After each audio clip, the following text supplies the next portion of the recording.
Dear future generations, I think I speak for the rest of us when I say, sorry. Sorry we left you with our mess of a planet. Sorry that we were too caught up in our own doings to do something.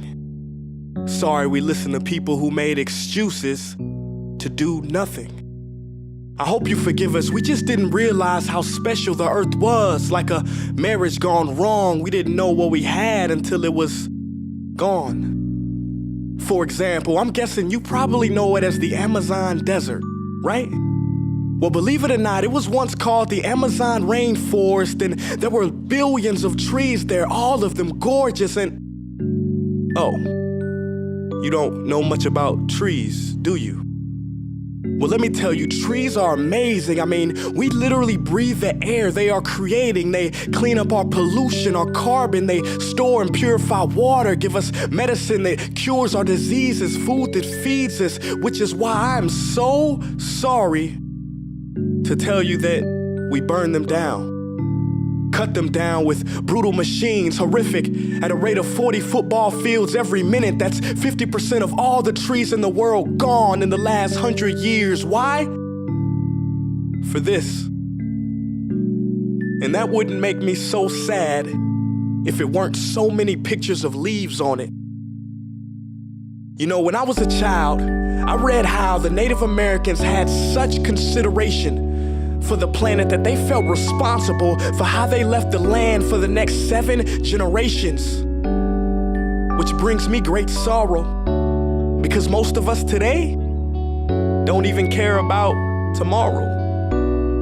So I'm sorry. I'm sorry that we put profit above people, greed above need, the rule of gold above the golden rule. I'm sorry we use nature as a credit card with no spending limit, overdrafting animals to extinction, stealing your chance to ever see their uniqueness or become friends with them.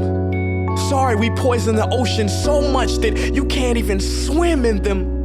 But most of all, I'm sorry about our mindset, 'cause we had the nerve to call this destruction progress. Hey Fox News, if you don't think climate change is a threat, I dare you to interview the thousands of homeless people in Bangladesh. See, while you were in your penthouse nestled, their homes were literally washed away beneath their feet due to rising sea levels. And Sarah Palin, you said that you love the smell of fossil fuels. Well, I urge you to talk to the kids of Beijing who are forced to wear pollution masks just to go to school.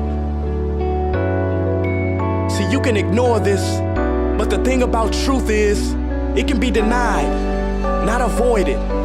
So I'm sorry, future generations. I'm sorry that our footprint became a sinkhole and not a garden. I'm sorry that we paid so much attention to ISIS and very little to how fast the ice is melting in the Arctic. I'm sorry we doomed you, and I'm sorry we couldn't find another planet in time to move to. You know what? Cut the beat. I'm not sorry. This future, I do not accept it, because an error does not become a mistake until you refuse to correct it. We can redirect this. How? Let me suggest that if a farmer sees a tree that is unhealthy, they don't look at the branches to diagnose it, they look at the root. So like that farmer, we must look at the root and not to the branches of government, not to the politicians run by corporations. We are the root, we are the foundation, this generation. It is up to us to take care of this planet. It is our only home. We must globally warm our hearts and change the climate of our souls and realize that we are not apart from nature, we are a part of nature. And to betray nature is to betray us. To save nature is to save us. Because whatever you're fighting for, racism or poverty, feminism, gay rights, or any type of equality, it won't matter in the least. Because if we don't all work together to save the environment, we will be equally extinct. Sorry.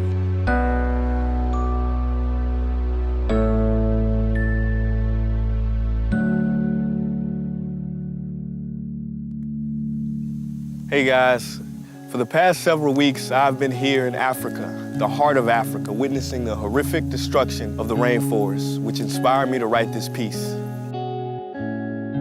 Why are forests being destroyed at such an enormous rate? For this. Today we live in a world where destroying trees makes you money. So what can we, normal people, do about it? One way to directly fight the destruction is to stand for trees. By standing for trees, not only can you save the lives of trees, help forest communities, and protect the rights of animals to live in their homes, but you will also balance the amount of pollution that you yourself give off with your everyday activities, making you a part of the solution and not the problem. This is the option that I chose. But whatever way that you choose to stand for trees, do it. Because a wise man once said, when the rivers are all dried up and the trees cut down, man will then realize that he will not be able to eat money.